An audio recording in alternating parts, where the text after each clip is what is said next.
Doctor मान सिंह, सह आचार्य भूगोल, राजकीय महाविद्यालय झुंझुनू। आज का विषय है भौतिक भूगोल के अंतर्गत उच्चावच के प्रकार।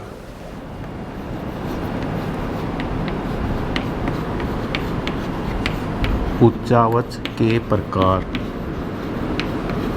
भौतिक भूगोल में मुख्य रूप से स्थल मंडल का अध्ययन किया जाता है।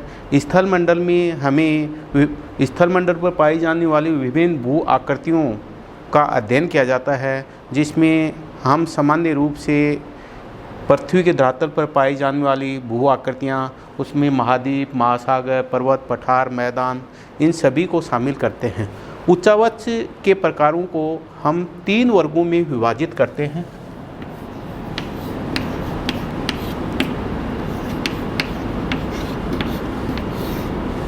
प्रथम वर्ग है प्राथमिक उच्चावच।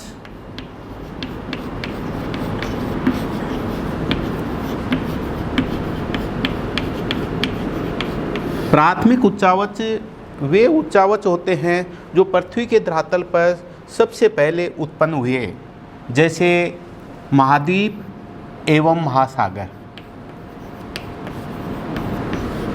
महाद्वीप एवं महासागर।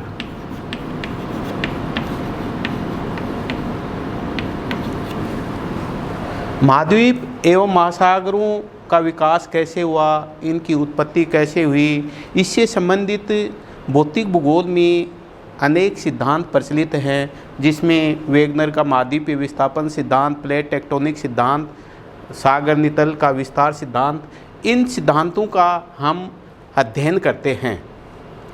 द्वितीय उच्चावच के अंतर्गत हम द्वितीयक उच्चावच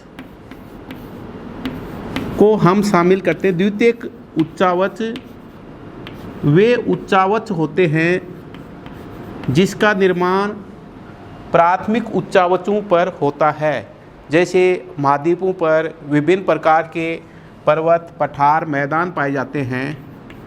ये पर्वत, पठार, मैदान, झील, सागर, खाड़ियाँ द्वितीयक उच्चावच में शामिल होते हैं। यदि हम द्वितीयक उच्चावचों की उत्पत्ति को देखें तो इनकी उत्पत्ति में आंतरिक या अंतर्जात बल विशेष महत्व रखते हैं।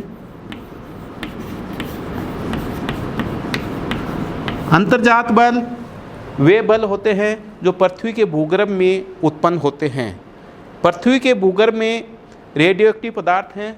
रेडियोएक्टिव पदार्थों के विघटन के कारण से ऊष्मा उत्पन्न होती है और इसी ऊष्मा के उत्पन्न होने तथा पृथ्वी के भूगर्भ के विभिन्न क्षेत्रों में तापमान में अंतर के कारण से अंतर्जात बल कार्य करते हैं, जिसमें हम सामान्य रूप से वलन, भ्रंश आदि को मुख्य रूप से शामिल कर सकते हैं।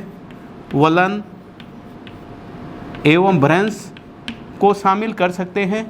यदि हम वलन और भ्रंश को देखें तो भ्रंश एक प्रकार से पृथ्वी के भूगर्भ में पाई जाने वाली चट्टानें तापमान के कारण से फैलती हैं। इसी प्रकार से जब भूगर्भ की चट्टानें क्षैतिजकारी शक्तियों के कारण से विपरीत दिशाओं में गति करती हैं, उस समय चट्टानें अपने मूल स्थान से खिसक जाती हैं। जैसे ही चट्टानें अपने मूल स्थान से खिसक जाती हैं, वैसे ही वह चट्टान टूटकर अलग अलग हो जाती है, जिसे हम भ्रंश के रूप में जानते हैं। इसके विपरीत जब क्षैतिजकारी शक्तियाँ एक दूसरे की तरफ गति करती हैं, उस समय दोनों आमने सामने गति करने के कारण से चट्टानों के ऊपर दबाव पड़ता है, संपीड़न की क्रिया होती है। जैसे संपीड़न की क्रिया होती है तो चट्टान के अंदर एक प्रकार से मोड़ पड़ जाते हैं। इन्हीं मोड़ों को हम वलन के रूप में जानते हैं। तो एक प्रकार से द्वितीयक उच्चावचों का निर्माण पृथ्वी के अंतर्गत पाई जाने वाली आंतरिक शक्तियों के माध्यम से होता है। तृतीयक उच्चावच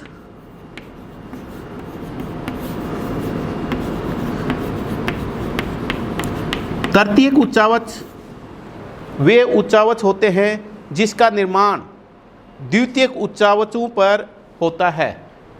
द्वितीयक उच्चावचों पर मुख्य रूप से अनाच्छादनकारी शक्तियों, जिसमें हम मुख्य रूप से अपर्दन एवं अपक्षय को शामिल करते हैं, अपर्दन एवं अपक्षय को शामिल करते हैं।